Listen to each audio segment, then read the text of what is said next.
Let's now shift focus over to Russia, Belarus and Wagner. What has been the role of Belarus as far as the Wagner rebellion is concerned? That is what we hope to delve deeper into. The Belarusian president, Alexander Lukashenko, today has confirmed that the Wagner founder, Yevgeny Prigozhin, has arrived in his country. This according to state news agency Belta. Now, Wagner chief Prigozhin's exact whereabouts have been a source of confusion ever since he launched the Wagner Group revolt over the weekend. Remember, this was a revolt which began and, of course, was ended shortly after it began. But during this entire revolt, the Wagner chief claimed that they had nearly reached Moscow. A business jet connected to Prigozhin flew from Rostov-on-Don to Minsk. This was on Tuesday morning, but it was not confirmed whether Prigozhin was on that plane or not. However, the Belarusian strongman statement only confirms Prigozhin's landing in his country today. Why is this important is also a question which is being raised by several foreign policy experts. Many are questioning what has been the role of Belarus in this entire revolt, where it was the Belarusian president which is being credited for bringing that revolt to an end. Much has rested on this revolt for the Belarusian president. While he does seem to be gaining from that revolt, it is Vladimir Putin, the Russian president's image, which seems to have been severely dented. Lukashenko has already patted himself on the back for playing peacemaker and for quelling Moscow's most serious security crisis that has taken in decades. That too at a time, as we all know, Russia has called a war on Ukraine and is already on the back foot in several areas where Ukraine has already started its counter-offensive with greater US and European aid. Ukraine does seem to be making in fact, has been achieving large swathes of land, which it is now reclaiming from Russia. The Wagner revolt has severely damaged Putin's image, not just within his own country, but in the international community too.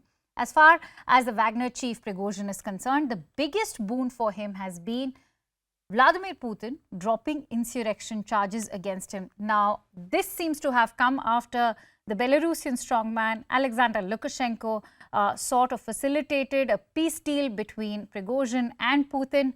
So what was the bone of contention of that deal was that the insurrection charges which would be leveled against Prigozhin would be dropped only at one cost if he was allowed to travel back safely to Belarus, where he and the Wagner mercenaries will now be sheltered by the Belarusian strongman.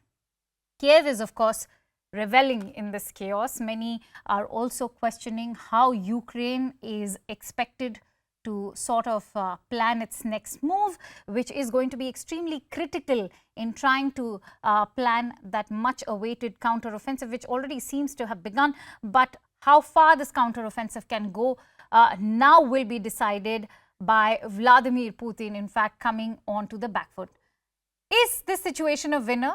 And everybody is asking the question, is it a winner takes it all for the Belarusian strongman? Remember, after all, Belarus, often regarded as Moscow's junior partner, is now hosting one of the world's most skilled mercenary group.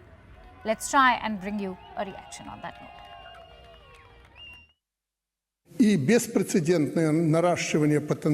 Today, we can clearly see a new wave of NATO enlargement and unprecedented amassing of arms by the alliance's member states in the region, including in places close to our borders. Almost daily, border guards document various types of provocations on the state border undertaken by neighboring countries, from dumping dead bodies to intentionally sending drones across the border into Belarus. At the same time, Ukraine continues to build border walls as well as various border barriers. The border is fortified and mined on the Ukrainian side. There is too much going on at the border, and it is fortified to the limit on their side.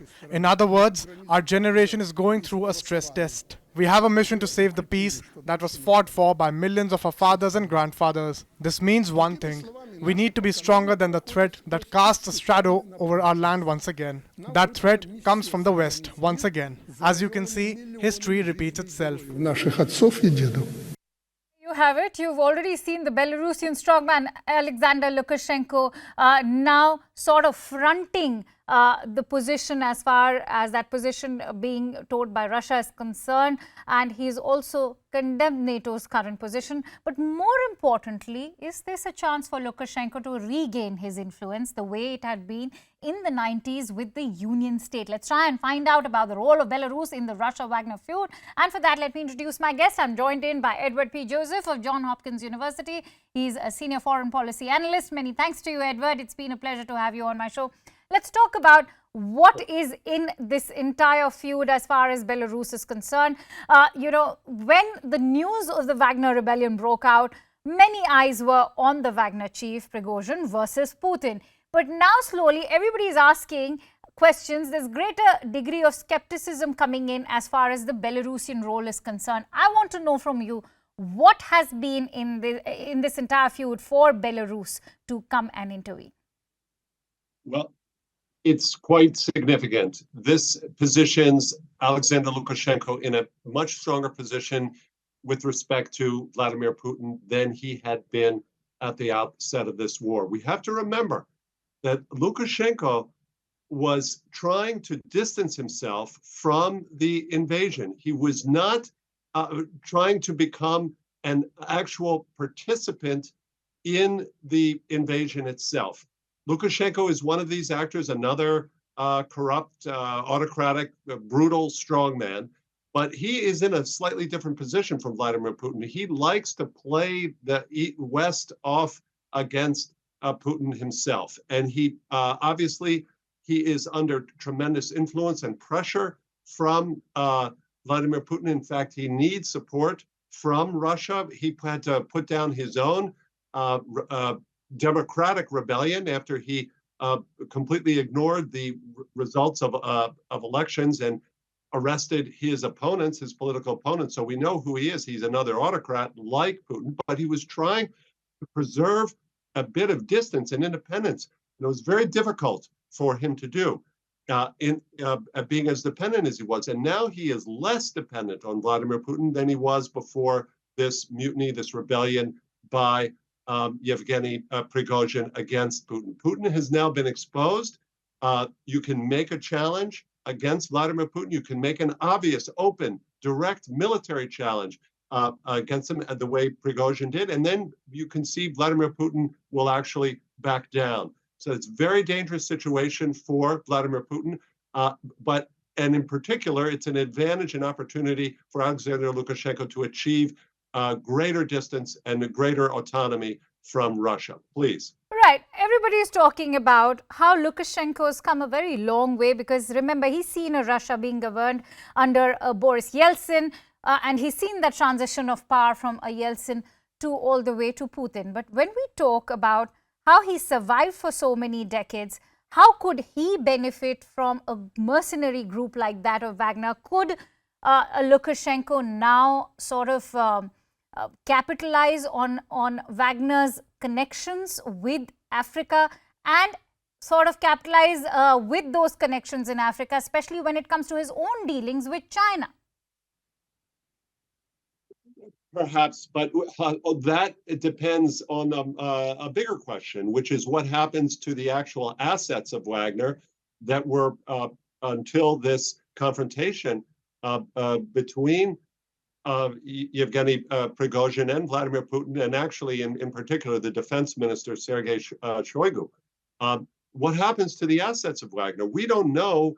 It doesn't appear as if Prigozhin will retain the assets of Wagner. That was, in fact, one of the reasons, the very reasons that precipitated this confrontation was Prigozhin was so upset at the fact that after he had achieved relatively better performance than the catastrophic performance of the Russian military in Ukraine, and even Wagner had not done very well. It had taken them months just to take this one village at the cost of many of their combatants.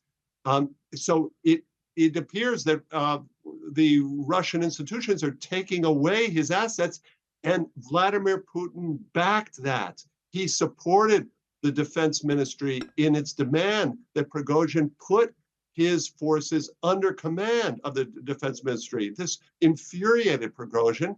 And then when Vladimir Putin publicly affirmed this and said that these forces, Wagner forces, would have to go under the defense minister, under the despised for Prigozhin defense minister Sergei Shoigu, that's when Prigozhin rebelled. So we don't know whether Prigozhin will have any assets to even bring into Belarus.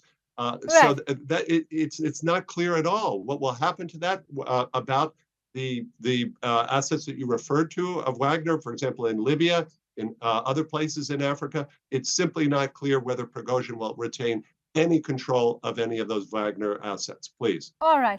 Edward, let's also talk about how the Belarusian strongman stands to gain from that dent to Putin's image, because we all know that it's been a shame for Putin himself, because giving ultimatums or coming to the negotiating table was non-negotiable for Vladimir Putin, and that eventually has happened. And that has in fact sort of undermined his own position, not just in Russia, but in the international community itself.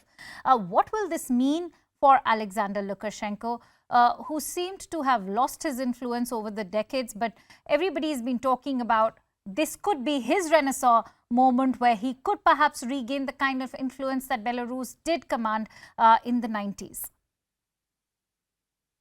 It's interesting. Yes, it's possible that Lukashenko could emerge as some kind of intermediary between the West and Vladimir Putin after this. It depends a lot on how Lukashenko plays this. But let's not have any illusions about who Alexander Lukashenko is. This is another brutal dictator who himself had to put down a completely democratic rebellion to his rule by led by an opponent who had defeated him in the popular vote among Belarusian citizens. So he also faces his own weaknesses, but yes, there's potential that he could play this again.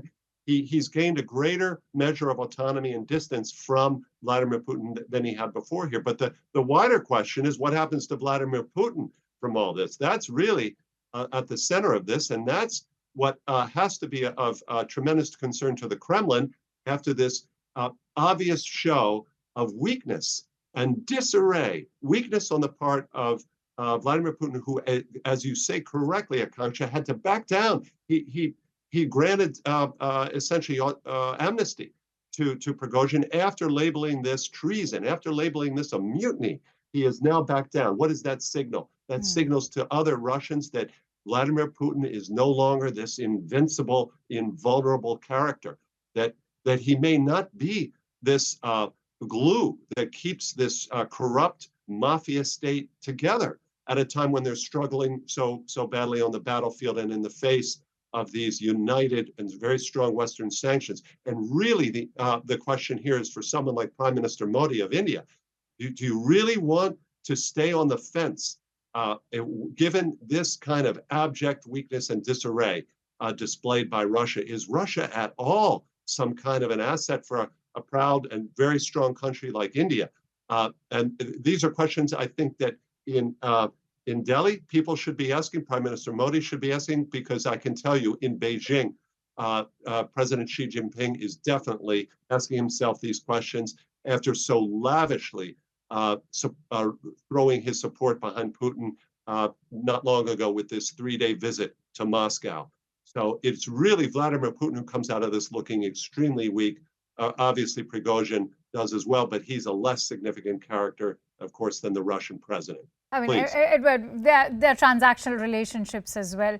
So we'll not delve deeper into that, because as far as Russia and India are concerned, it's more about the energy, and you know that the kind of pricing that if the United States was willing to provide energy at that cost, India would certainly lap it up. But as I said, let's not get into transactional relationships and the geopolitical dynamics of that. But we'll have to leave that conversation to that. Many thanks to you, Edward. It's been a pleasure to have you on my show with your precious inputs.